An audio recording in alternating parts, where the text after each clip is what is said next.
Hello guys, welcome to Java tutorial. Today's topic is memory management. Here static content, object and variables are storing in different areas. The memory management divided into different parts.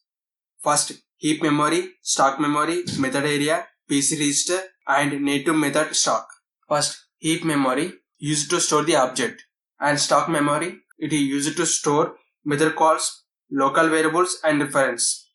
And each reference has its own stock. Automatically clean up when a method end. And next, method area. Method area store class level and static stuff. And next, PC register. PC register used to keep tracking the current execution instruction in each thread. And finally, native method stock. It supports execution of native code, that is non-Java, using JNI. Mainly focus on heap. It stores the object. Stock memory store local variable and reference, and focus on more on method area. It store class structure and static variable. In before Java 8, class level and static stuff storing in PermGen due to some limitation, like it is a fixed size 64 MB to 82 MB based on JVM. It is a fixed size 64 to 82 based on JVM. To overcome this problem, it removed the PermGen and replaced with Metaspace. From Java 8 onwards, PermGen replaced with Metaspace. The size is dynamic.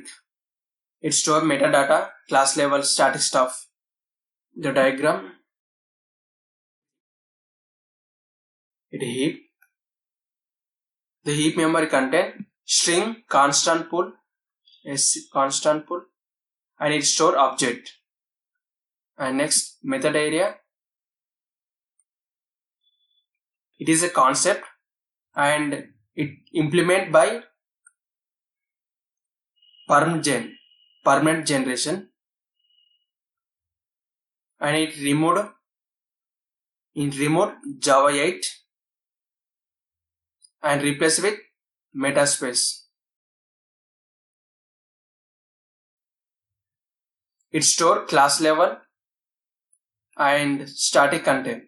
Method area is concept and implemented by now Metaspace in Java 8 onwards.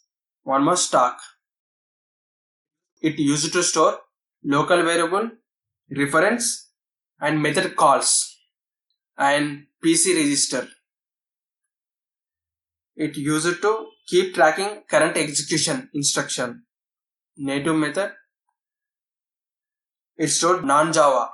One more GC, garbage collector. This is the concept in Java automatically managed memory.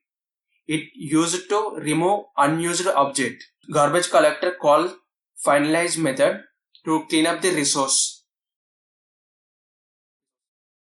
before destroying the object. GC used to clean up unused object. And before destroying this object, it called finalize method, and it finalize method used to clean up resource like closing files or sockets. But remember, it not guarantee finalize method will run. It may be run later, never at all. So Java 9 onwards, finalize method is deprecated. So use try with resource or finally block. The main purpose GC clean up the object which are unused, and further we can use that memory. Yeah, for now that's it from my side. Thank you for watching and see you in the next video. Bye bye.